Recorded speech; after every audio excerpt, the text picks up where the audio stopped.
Hello, everyone. Thank you for joining us for tonight's FIT Authors Talks. FIT Authors Talks is part of the Love Your Library event series, and it is an initiative of the FIT Library that brings authors from our community to speak about their work with you. From photography to fashion illustration, fiction writing to art, these talks encompass a multitude of projects and themes and celebrate creativity. Today, our FIT author is Professor Delphine Horvath with her co author, Lindsay Karchin. They are the co authors of Cosmetics Marketing Strategy and Innovation in the Beauty Industry. Now, for a little bit about our authors. Delphine is a cosmetics industry veteran and currently an associate professor in Cosmetics and Fragrance Marketing Department at FIT. She teaches the business of beauty, beauty marketing for the digital age, global brand management in cosmetics and fragrance, as well as cosmetics and fragrance new product development. Professor Horvath received her training in biochemistry and luxury marketing, and her cosmetics marketing career has taken her to many of the top beauty companies, including LVMH, Revlon, Coty, and the last of which she led the makeup division in France. Lindsay is a marketing lead at Donors Choose and previously worked as a marketing professional at the Estee Lauder companies. Throughout her career, she has worked across skincare, color, and hair care, specializing in online and omnichannel strategy. Her approach to cosmetics marketing has been influenced by her professional ballet career in the US and Germany, as well as her experience as a makeup artist for fashion and dance photography, runway, and music videos. Their book presents the tools required to pursue a career in cosmetics marketing. It is the ultimate guide to the powerful multi-billion-dollar global industry and will influence and support the next generation of leaders in beauty. So thank you, Delphine. Thank you, Lindsay, for joining us today, and welcome again to all our attendees. The floor is yours, ladies. Thank you so much. I'm going to go ahead and share my screen here. Can you see this okay? Yes. All right, perfect. Hi, everyone. Thank you so much for being here. Delphine and I are so excited to get to chat with you. And so big thank you to FIT for the opportunity for us to get to share our work with all of you. And so with that beautiful introduction, thank you for that. We're going to go ahead and jump right in. So we're going to be chatting today about the first cosmetics marketing textbook, which Delphine and I published a couple of months ago. We'll share a bit of background on the cosmetics industry and spend most of our time talking about our thought process for creating a first industry resource. We'll also share some thought starters on how to identify resource gaps and share our learnings and some tips and tricks on how to bring a new idea like this to life. And just note that we'll save a chunk of time at the end for your questions. So why write a cosmetics marketing textbook?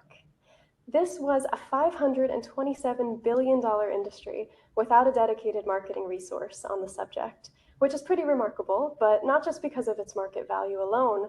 The cosmetics industry, as we introduce it in our resource, is about much more than makeup products. It's a part of our culture. It's an incredibly complicated field that is always responding to and actively contributing to our visual and popular culture.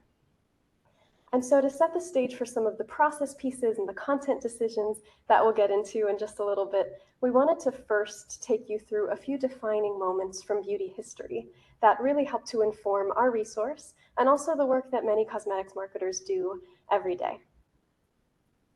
So just to ground us for a moment here, cosmetics have, of course, played a role in some of the earliest civilizations, and their purpose and significance has looked very different across cultures globally. A few visuals that might just immediately come to mind for you.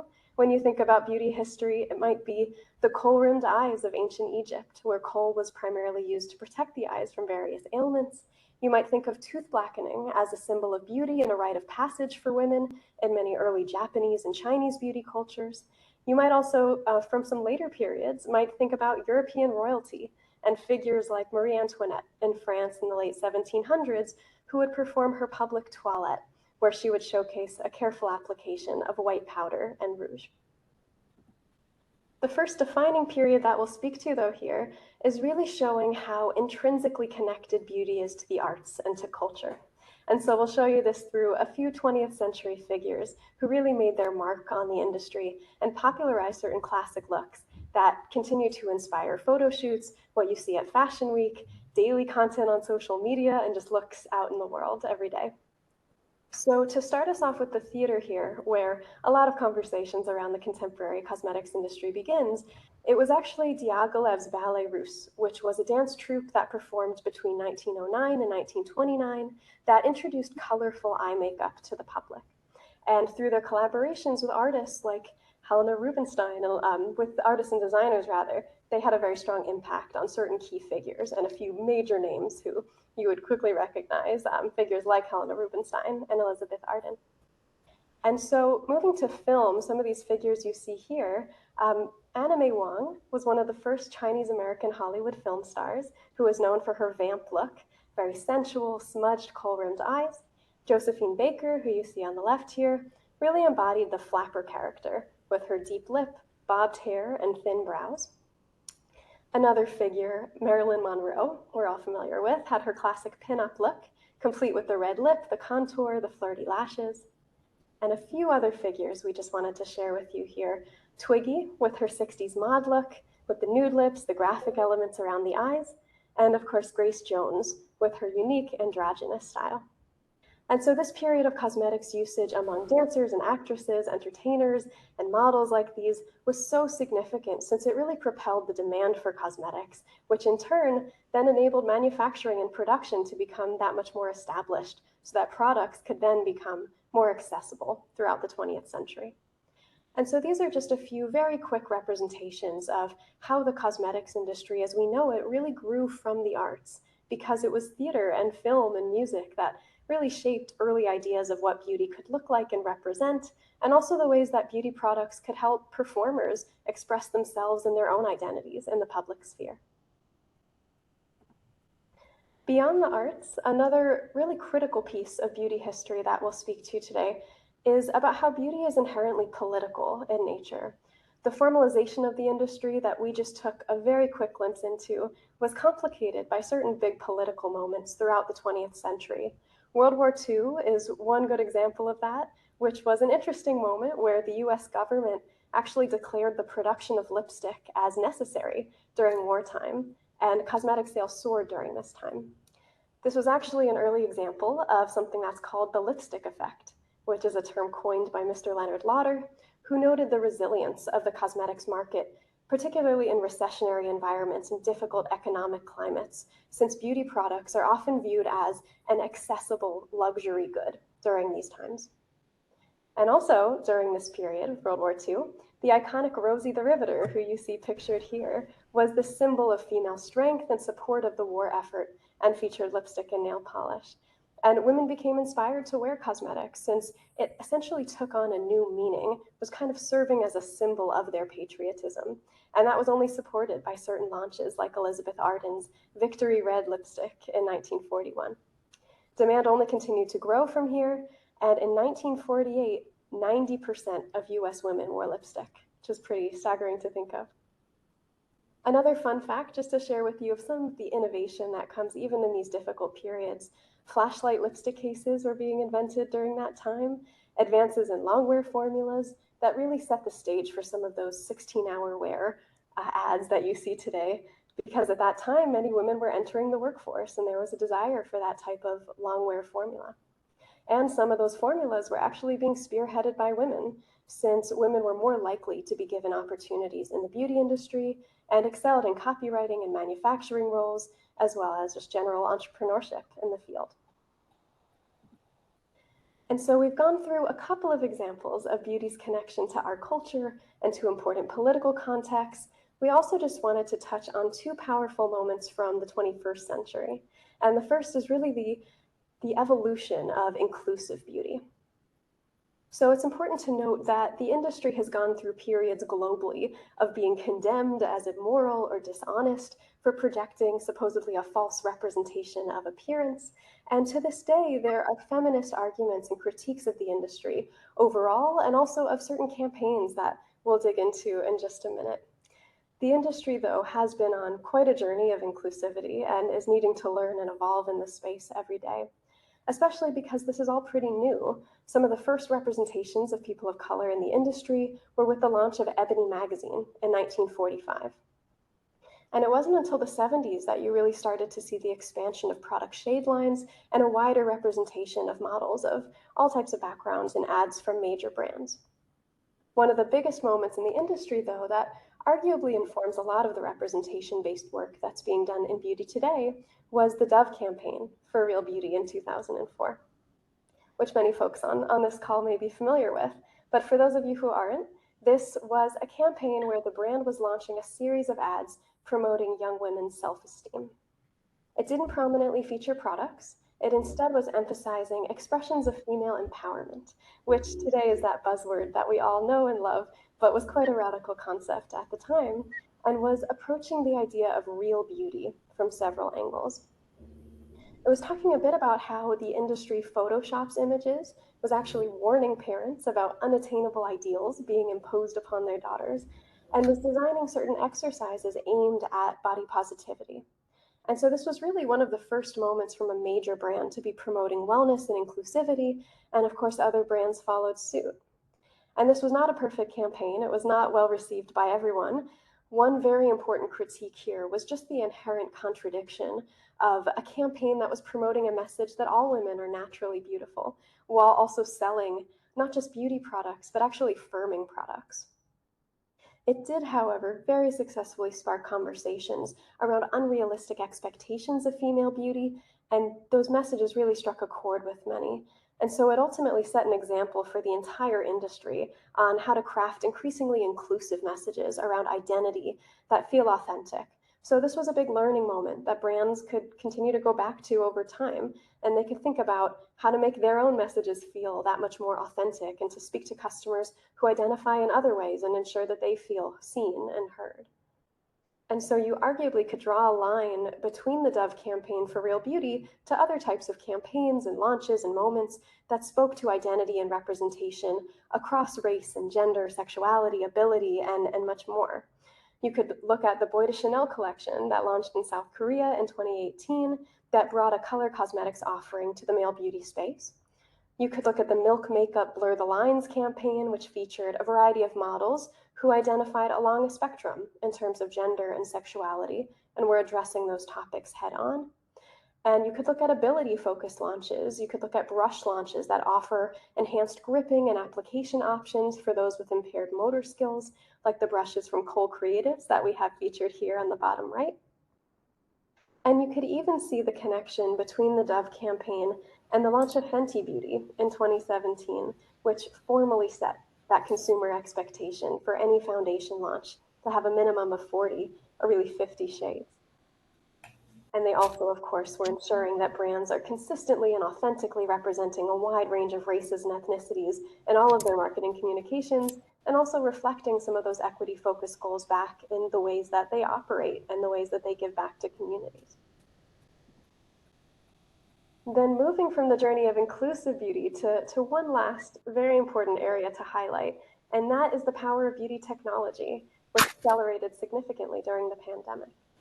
During COVID, as you all know, of course, there were store closures, there were capacity limitations, social distancing rules, all of which significantly impacted store traffic and the ability to do makeup services. There were also some pretty strict hygienic regulations being implemented in store, which impacted product swatching, where if you had a lipstick and you wanted to swipe it across your hand and see that color payoff and that texture, you wouldn't be able to do so. And also other procedures for providing samples that really ensured everything was done in as sanitary of a way as possible. And so all of these different types of factors really led to the retail staff's time becoming extremely limited. And what brands did to fill the gap was they pushed their digital experiences.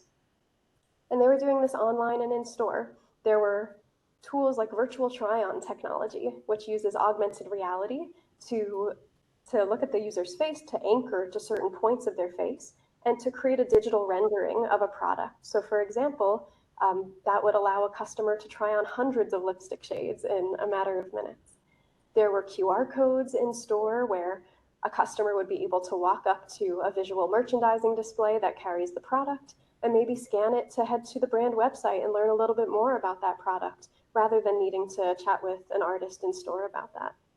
There were also things like artificial intelligence tools, things like skincare diagnostic tools that could assess for skin concerns, again, could scan the user's face, could take an image of that and compare it to an entire library of thousands of images, and from there be able to assess for certain skin concerns and share completely personalized skincare regimens, almost like the same experience if you were to have an in-person skincare consultation. So this was an entire industry that was working to really connect with customers in new ways and to meet people where they were. And I mean that literally of they had to ensure that customers had everything they could possibly need if they chose to shop from home and have the same personal touches. And then also they wanted to meet customers where they were in terms of their comfort levels. So in store, beyond things like artificial intelligence and augmented reality, it also looked like BOPUS, buy online, pick up in store, or contactless payments, all of those great solutions that allowed for very quick, very efficient in-store interactions. And so all of this really showed the resilience and the creativity of this industry, particularly in a moment of crisis and uncertainty. And so there are many more examples of ideas like these in our book, but we hope that that just provides a taste of how interesting and complicated and powerful this industry is, and also how essential it is that students who are interested in the field do have a way to learn some of the foundational pillars of it, because the history of this industry is the history of cultures all around the world, and the strategies and the innovations that come from it are really just unique approaches to business and emerging technologies with much larger implications for our society than the next great moisturizer formula or lip color, which are also very important, of course, and make our lives a little bit more beautiful. And so with that, I'm going to pass it over to Delphine to shift gears a bit, and we'll talk about some resource gaps that exist and kind of how we discovered the resource gap that led us to create our cosmetics marketing textbook. Thank you, Lindsay. So identifying resource gaps, there were many signs that this was a particularly important area that needed to be formalized.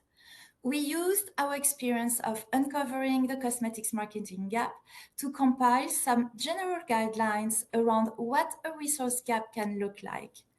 So the first point, few or no books on the subject. Until this semester, I always started my classes by saying to students that there is no textbook that exists on cosmetics marketing. And for that reason, my slides are sometimes a little bit text heavy. Then second, the dismissal of a subject as not worthy of advanced study. Although beauty is a multi-billion-dollar industry, it's often perceived as superficial and not worthy of advanced study. Third, few dedicated programs exist around the world. They are mostly fashion or luxury goods oriented. Fourth, the lack of research, supplemented curriculum. So in my classes, I need to create a curriculum based on the general principles of marketing and adapt them to beauty using my knowledge and experience of the field. And it's not needed anymore with this textbook. And 5, the mystery and difficulty breaking into a field. Beauty is a small world that is hard to access when people don't know what's happening behind the scenes. By providing the required foundational knowledge, it demystifies the process of entering the field. Students become more familiar with the terminology and they can better communicate with industry professionals. So we all speak the same language. And finally, the uncertainty around career planning in a field. Many students don't know what their options are. It has been challenging for them to identify the jobs that the industry currently offers. That's why in our section, the section in chapter 5 outlines the types of career in beauty in various types of companies, for example, brands, retailers, suppliers, and the types of positions such as product marketer, trade marketer, social media manager, product development, visual merchandising, public relations, key account managers, and many more. Next slide, please. Thank you. A few tips as you further investigate potential resource gaps. Immerse yourself in the community. Go to industry events, trade shows, talk to colleagues, mentors, industry experts, students interested in the field, consumers, since they are all your audience. Research the market. What are people currently doing to account for this gap? What's the substitute and how is this addressing or not addressing a need? For example, until this book in my classes, I use case study from Harvard Business School and recent articles from professional publications. In addition, I organize field trips and guest speaker visits to expose students to the real world of beauty. I still do that today. Then determine where support is needed. Some topics are more challenging to learn than others and require further explanations. While students seem very comfortable with social media, many of them tend to struggle with financials, budget, and P&L. And addressing this challenge helps fill the gap. It gives students an extra level of comfort and confidence. Estimate the impact. Who will it impact and what effect could it have? A resource impacts far more than the buyer or end user. For our book, it wasn't just the students who were looking for additional support. Our audience was also brand owners, entrepreneurs, and anyone else who's passionate about beauty. It's also geared towards professors who would have the resources to create additional courses and programs on the topic, which could fuel the next generation of leaders to enter an industry from a deeper level of understanding, which could then propel our entire industry forward through more advanced strategies and product innovations. This is the narrative that you could craft to ultimately pitch to a publisher, since immediate impact is something that they need to see. Now going to pass it over to Lindsay to develop about crafting the resource. Thank you. Yes, so we'll chat a little bit about our process for writing the actual resource and share some tips and tricks here. And a good place to start when you think about this is content decisions that any author will have to navigate. This can be tough, particularly with creating a first resource, but we broke it down into 4 major pieces here. We'll start at the top right with the context and history. So really the first thing that was essential for us for our resource was sharing context and history in our book. There are some incredible books out there just on beauty history, and we reference those throughout our textbook. We encourage students to read those as well. But it was very important to us that in our marketing resource, we provide a condensed beauty history in the first chapter and pulled out certain key campaign and cultural moments there, because then we could use those moments as case studies for students to continually return to as they learn new concepts throughout their semester and apply them to those situations they were already familiar with. So really, by contextualizing the subject matter, you can ensure that your readers have the background information that they need to be able to learn from what's been done historically and to have a strong foundation to think and to contribute in new ways. We were also careful to use this historical context to take a neutral perspective. Our role here was really to educate more than anything else. And so you need a full history to be able to understand kind of what progress and success can look like. So we wanted to ensure that our readers heard every side of a consumer response to a campaign with critiques and shortcomings, as well as successes, and not just the loudest voice in the room. Since as marketers, that's really what they'll be doing, right? That social listening work to see what's resonating and what's not, and to be able to learn from that. One other example of this was including a section on drag culture, partly to ensure that our readers know that contouring was not invented by Kim Kardashian. It came from drag. But same thing for cut creases that took over Instagram, blush draping, and so much more. And so you need to know where certain techniques and trends come from in order to really honor that history and to move forward in a thoughtful way. The second piece we'll speak to on the bottom right here was really around the difficulty of the content. And so for us, questions around that content difficulty were really questions about the audience that you're writing for. And so from an author's perspective, you can draw upon the potential impact that you want your resource to have, all of those groups that Delphine just mentioned of students, professors, industry professionals, the broader community. But from a publisher's lens, specifically for an academic resource, you would want your book to be a primary text for as many courses and programs as possible. So meaning that you're looking to appeal to the widest group of readers among your target audience and still exist as a specialty resource at the same time. So that's really the sweet spot where you want to be. A few considerations that we had just around the difficulty of our content were related to marketing theory. We felt that we needed to include some foundational marketing theory, like the classic 5 Ps of marketing, which many of you on this call are very familiar with, and Maslow's hierarchy, that pyramid of needs of what motivates customers, and to apply those ideas then to beauty, simply because this is the first text on the subject, and future cosmetics marketers may not have seen these ideas already, and they certainly wouldn't have seen it in the context of the beauty industry. We then, though, we decided to, within each chapter, very quickly build upon the content with increasingly challenging concepts, and that's ultimately how we struck a balance.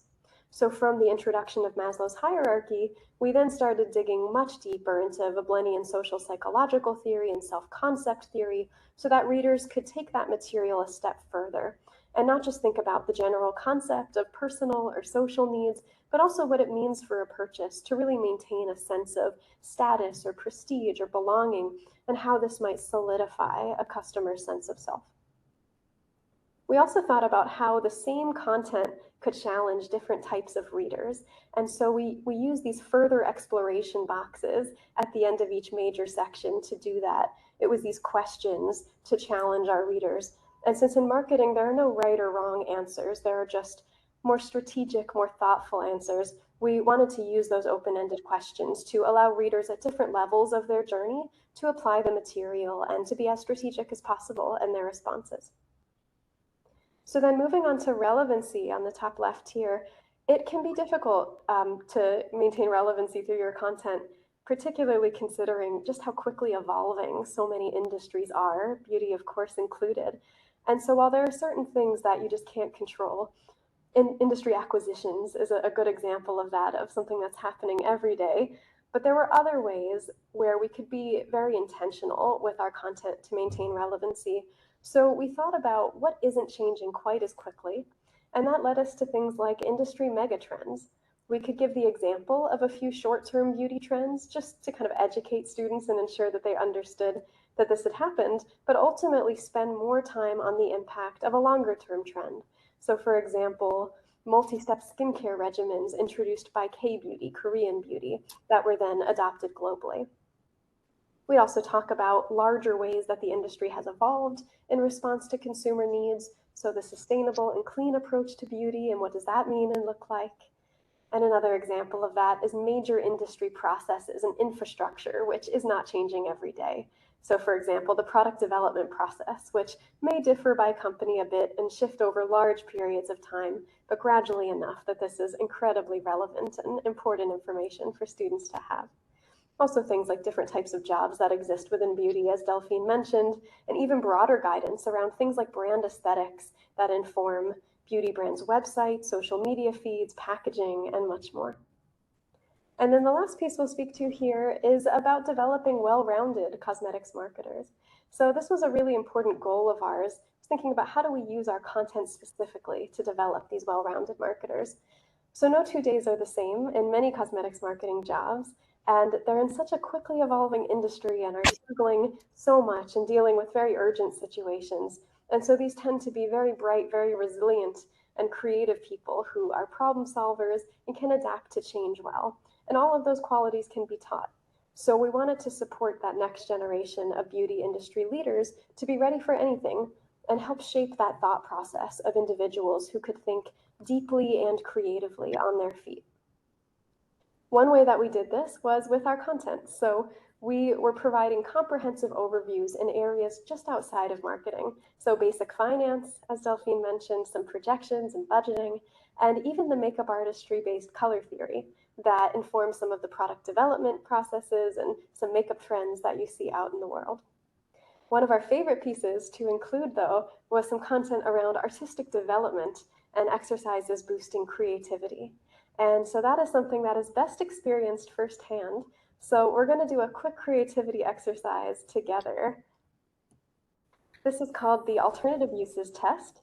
And the point is to come up with as many uses for an object beyond its original use within the time constraint of a couple of minutes. And that can be as silly or as impractical as we'd like it to be. For example, you can think about a cup being used as maybe a toothbrush holder or a phone stand or a planter or a shovel or a megaphone or a silly party hat. And so we have the very ambitious goal today of hitting 10 alternative uses for an object that I will share with you in about 2 minutes. And so you all will furiously type into the chat your ideas as they come to you. And I have my little stopwatch ready here. So the object that we are going to think of alternative uses for is hairspray. So go ahead and type your ideas in the chat there. Any possible way you could use that.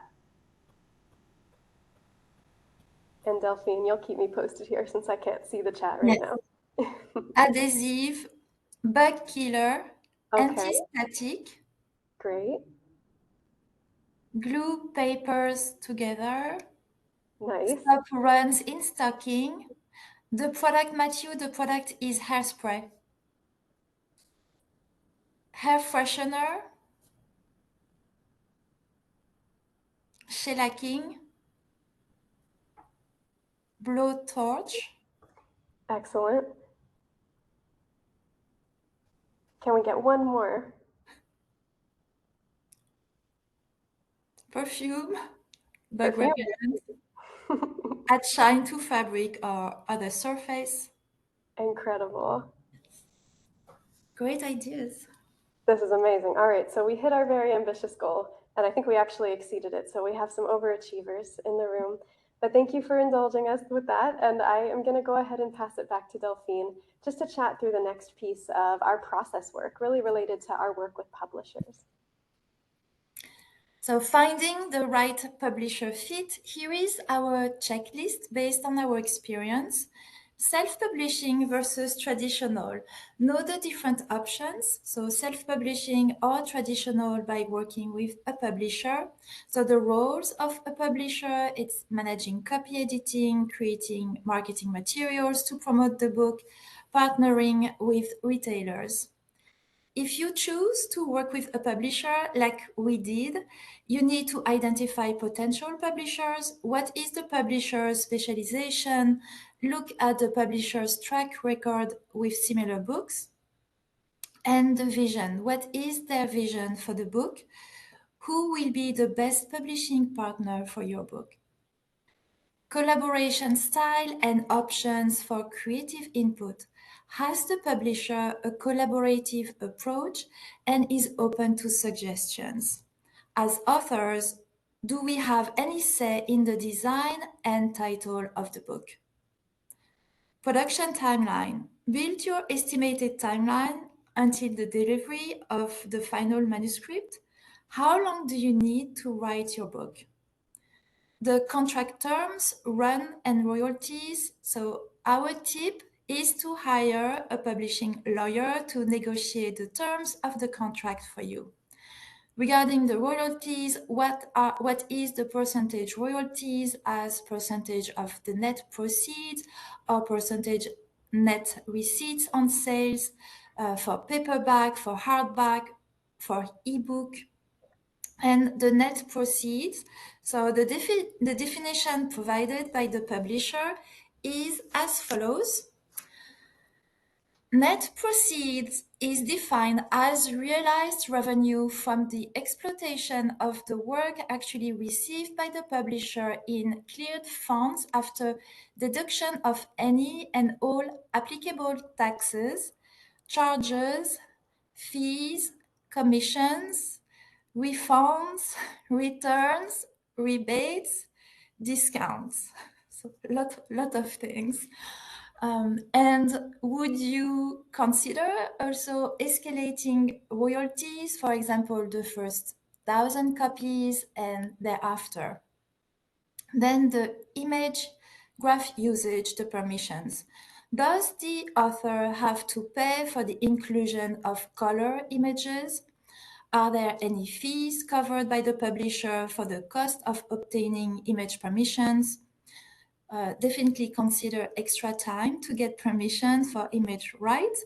So image permission, there is an image permission form that needs to be signed by all the copyrights holder. We need to clear the appropriate image rights, the worldwide rights, all languages for print and digital, and align with the copyright holder on the credit line, the caption, any size or cropping restrictions, image size preference, territory and languages, fees, and any special requests or instructions. The marketing support. What will the publisher do in terms of marketing and promoting the book? The layout options. Discuss options for design and formatting early in the process. Ensure the proper aesthetic for your project. Next slide, please. Thank you. Acing the publisher pitch. First, research the publisher to know more about them, their value, strategy, portfolio of books, profile of contact person. Refine your elevator pitch. So why this publisher? The story, how the project came into being, why students need this, how we're looking for someone with their expertise to take this to the next level, and how this book is a good fit for their portfolio. Once you have identified your target publisher, you can fill the publisher proposal form with the synopsis for each chapter, the market for your project, the list of specific courses, existing publications that your project will be competing with, your key benefit, the number of words and illustrations. Show detailed competitive research and how you will be a primary text. Outline the potential audiences, impact, and usage, and prepare a detailed table of content, even if the manuscript isn't complete. Write several chapters that best represent your work and your vision for the book. Next slide, please. Thank you. Additional tips and tricks. Harness the power of your network. Get valuable feedback, editing suggestions, potential contact for peer reviews. Evaluate potential cost, create a budget, and assume cost will come up around contract negotiations and publishing lawyer fees. Write for images from relevant organizations or stock images, any illustrations, and look also into grants that might support your work and the cost. Also prioritize layout discussions. I'm not going to mention the previous publisher by name, but sharing how we walked away from our first offer after learning they needed black and white versus color. So the template with the first publisher was very limited. It looked more like an accounting book, and we had a much more colorful design in mind. Prepare the author marketing plan to support the publisher's effort, which will look like email social push, incorporation into catalogs, offering inspection copies to professors, put the book up for awards, manage translation rights. And what you can do is help the publisher identify the media outlets for press coverage, industry organizations who might be interested in the resource, relevant book awards, universities, professors who might leverage the resource. Share the news with your personal and professional networks across channels. Actively pitch for the book for book events, speaking engagements, and manage relationships with professors and industry experts who might be interested in leveraging the book in interesting ways. Now, Lindsay will show you the template we use to get very well organized. Yes, so we just have a couple of quick examples for you here. These are templates that can be easily made yourself in Excel in a matter of minutes, like we did. There are also, of course, many other templates out there that you can download and make your own. Publishers sometimes have their own templates as well, but it is generally a good idea to kind of have a sense of what works for you and to kind of build on that. So the first example that we have here is an outreach tracker. It's showcasing image permission forms and the progress that the author is making there, but it also could be used for outreach to publishers and those publisher applications. It could be used for outreach to potential peer reviewers and so much more. We also have an art tracker at the bottom here, which is showcasing by chapter just the guardrails of how every image in the book should be used and should appear. So it can very easily show you if anything is outstanding, maybe a credit line, that kind of thing. So it's very easy once you have your actual layout proof that shows you what every page in the book is going to look like, you can kind of have this to reference and be able to easily see if anything is missing there.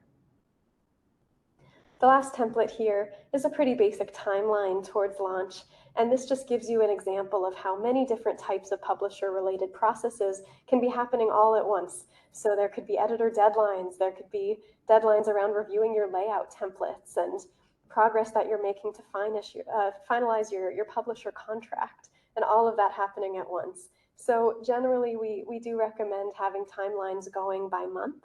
This is also something that you could be doing by week when things get particularly busy, because it really does help to count backwards and account for some important time cushions where you'll really need it. Maybe with finishing up that last manuscript chapter or waiting for certain image permissions to come through in release forms. And so all of this is generally just to help you kind of hold yourself accountable and just make sure that you're focusing on the most important things so that nothing slips through the cracks. But so by getting organized, you can save so many hours later, especially if you're reaching out to over 100 brands for images like we were. And so all of this can prevent you from risking your launch timing, which is ultimately the most important thing, so that you can bring your vision and all of your hard work to life. So we hope that this information has been helpful to you, and we are just so grateful to get to share our experiences with all of you. So thank you again for being here. And in case you're interested in exploring our book a bit further, we have a special discount code for everyone here directly from our publisher. So this is from the Bloomsbury site. So feel free to check that out. And thank you again for spending this time with us. So we'd love to hear any questions. Thank you so much. It's just been such a delight to hear your journey towards this wonderful end. I neglected to introduce myself at the very beginning. I was just too excited to get to the content of your presentation. I'm Professor Karen Trivett. I'm the head of special collections and college archives in the FIT library, Gladys Marcus Library. And this has just been a wonderful 46 minutes. So thank you both. And yes, we would love to open up the floor for any questions. I have my own, but I want to share the platform with everyone in the room. So who has a question? Just either raise your hand or go ahead and speak if you can unmute yourself. And if you can't, let me. Naomi has a question. Very good. Naomi, you can't, okay, I'll find it. In the chat, maybe? Here, I think I did it. You unmuted me. Thank you. Yes. Thank you, Delphine and Lindsay. It's been exciting to hear the behind the scenes. I'm wondering, when I looked at the content, Lindsay, as you described it, and so much of it really is a relatively compact history of the cosmetics industry and marketing. And I'm wondering from both of you is how much of this did you intend to be a textbook, which dates intention, you need to update them regularly. And how much of this did you hope to be, this will just be a monograph, a single book that even if somebody, in a collection that doesn't need, it's even if it's not for a program that has this exact program where they need it as a textbook, that they could view this as a good overview, kind of book? Yeah, I'm happy to get us started and I can pass it over to Delphine. But yes, it was that exact balance of we wanted to ensure that entire first chapter was a dedicated history because we know so many students haven't gone out there and read yet these incredible other histories that we hope that our first chapter would inspire them to go to next and to dig even deeper to complement their studies. For the rest of the book, though, it was that relevancy question that we were speaking to a little bit of. We, of course, are envisioning future editions for a textbook like this to account for certain processes that are always evolving in this industry of, updating some of those industry acquisition tables, which I mentioned was always a struggle when an industry is evolving so quickly that you're trying to keep up. For the most part, though, the bulk of the content, we do believe there won't be such significant changes that it'll feel like a completely different book between editions. There is so much that we tried to ensure when it came to the long-term beauty trends, talking about what is clean beauty today, what are some of those major big forces that are shaping our industry and that have evolved over the last 10 or 20 years or so. So I would say that really is the bulk of the content throughout, and we approach that through many different facets of the industry. But I'll also let Delphine jump in there with anything else. Yeah, so something that I wanted to mention is the beginning of our journey is that Lindsay was a student in my class in the cosmetics and fragrance marketing class. So she was my student, and as I mentioned, I started the class by saying there is no textbook. And Lindsay, as very talented student, she came after the course when it was over, and she asked me if I wanted to do this very exciting project together.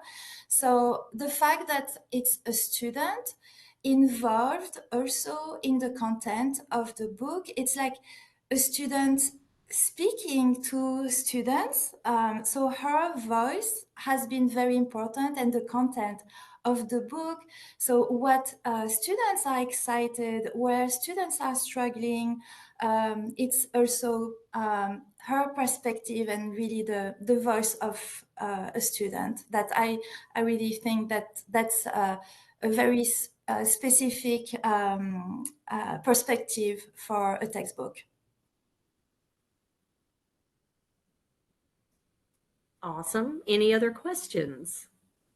Just raise your hand or yes, let me get you unmuted, Denise. And you should be good now. Great. Hi. Thank you so much for that presentation, and thank you for your book. I actually teach a beauty culture, commerce, and innovation course in the CUNY system at City Tech, where we have a fashion program, and I'm using your textbook, and the students are responding very well to it. So I wanted to let you know that. I also wanted to ask, this is really the first cosmetics marketing textbook out there. And so how did the publishers respond when you came to them with your proposal? Because sometimes publishers are a little bit leery of something that is the first or really original. Did they understand the contribution that you're making to these programs with your textbook? What was that whole exchange like? Absolutely. It was a really exciting process, actually, because first off, we really did our research. All of those tips that Delphine was sharing around understanding not just the Bloomsbury portfolio so intimately and understanding what the current resources that professors were using to try to fill the gaps were and how that wasn't good enough. That was really the narrative we were crafting to the publisher. But when we sent along our application there, we received 2 next day responses from both publishers who we ended up partnering with in that first offer we walked away from that Delphine mentioned. And so it was one of those moments where it happened so quickly, and it was startling because this was a process that took us 6 years from start to finish, with even just that first chapter or so taking about, I would say, a year to year and a half of just writing and doing the research of reading 12 to 15 beauty histories and getting that all condensed. So yeah, it was received incredibly well. I think it wasn't a bad thing that it was this innovation that people hadn't really seen before. It only helped us and kind of inspired that excitement, because we were on the phone with the publisher, within a couple of days, and they were saying, we need this. This is going to, make us, present us in an interesting light where we're at the forefront of this innovation. Yeah. It was a lot of work to actually prepare the publisher forum and work on the discussion to really be ready to speak about the project. Just amazing. Great question so far. How about anyone else? Any other questions? I see a question in the chat here. Oh, excellent. Who arranged peer reviewers and who were they? Delphine, do you want to speak to that lovely process there? So we had professionals from the industry who were our peer reviewers. So we had the peer reviewers during the process. So people that we know in the industry who gave us feedback on some chapters. And then we also had peer reviewers around the world to review the textbook and to see if it was relevant for the market. So we had people in Korea, in the UK, in France, in other Asian markets, and then the publisher also reached out to their own reviewers. And so we had multiple rounds of peer reviewers too, and this was an incredibly intensive process of getting pages and pages of incredible suggestions and different ideas. We ended up writing additional paragraphs in a couple of chapters to really emphasize certain key points. It was an incredible process to get that feedback, but very time intensive. I have a question. What would each of you say was your favorite chapter to write? Lindsay, do you want to start? Sure. I think I'm a little bit biased since I'm coming from the makeup artistry side of things. I would have to say my favorite chapter is probably the last one, which is all about color theory and giving folks some of those creative exercises to really run with and to explore their own creativity and innovation. So yeah, that was a very fun one to write, and I think very easy applications for students to then see, oh, when I combine these colors and create this shade that works perfectly with my undertone, it's kind of the thought process of what are cosmetics marketers looking for out in the world, of what skin tones haven't been fully served yet with different types of offerings. What can we do more to ensure people feel seen and that these products work for them? Delphine? And for me, it's this. So it's the chapter 5. Here it's planning a beauty career. So it's really what we do in CFM. It's really to help students get the training to be able to enter the beauty industry, and then do the job of their dreams, so they can find really their path. And that's really to help them to get the job of their dreams.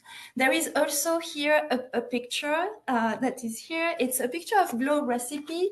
So Glow Recipe, the co-founder, Christine Cheng, has been very supportive of the program, of the book. We did partner with her on the image. And actually recently, one of my students, CFM alum, came to see me at FIT and told me that she worked on one of these products in PD. She actually developed one of these products. So it's really nice to have the full circle of all these amazing people that have been so supportive and helping in the process. Excellent. We do have another question in the chat from Leslie. She asked, was it obvious which companies you wanted to spotlight in the third chapter, like Estee, Revlon, Dove, or did you have others that were on the list? Yeah, I'd say it was very difficult to narrow down all of the examples we wanted to share. I think one of the most difficult aspects of it was that we were trying to include such a variety of brands in terms of product category, in terms of mass versus prestige. There were so many different factors that we wanted to ensure that regardless of what side of the industry the student went into, that there was an example that they were able to leverage and build upon. I think of the examples that we went to, we definitely used certain iconic moments in beauty history that were kind of anchor points that we wanted to ensure that every student had that strong foundation. And as they went into the world and were working on new campaigns that they were creating, they had that strong industry example behind them and that history. So that really was the reasoning behind a lot of the final decisions. For example, with Dove, how we talked about the complexities of the response in that campaign and how relevant it is to consider authenticity today. And also things like for Revlon Fire and Ice from chapter 2 of those just iconic moments that set certain ways that the industry operates today. Well, we have time for one more question, so I'm going to throw it back out to our viewers, listeners. Any other questions to be asked for this evening? Oh, come on, just one more. I'll ask then, what would you say is the most challenging part of writing a book? Oh, and we have a competing question. So I'll let you ladies choose which one to answer. Oh, this is just an incredibly kind comment. Yes, from the Oh, excellent. Yes, yes, yes. Thank you so much for that, Denise. Yeah, we definitely, I know when I was a student in my undergrad, this resource just did not exist and folks were not taking this industry seriously. And it's so incredible to think that, back in 2018 or so, there was no resource for anything like this. There was no book. So now people can't say that. You would think $500 billion would yield seriousness. It's incredible. Somehow. Yes, yes. Yeah, but Delphine, I'll let you go ahead and you can kick us off with the challenges and I can jump in. It was a long process, so 6 years, a 6-year project, and the time, it's definitely so much time devoted, but also so exciting as well, so rewarding.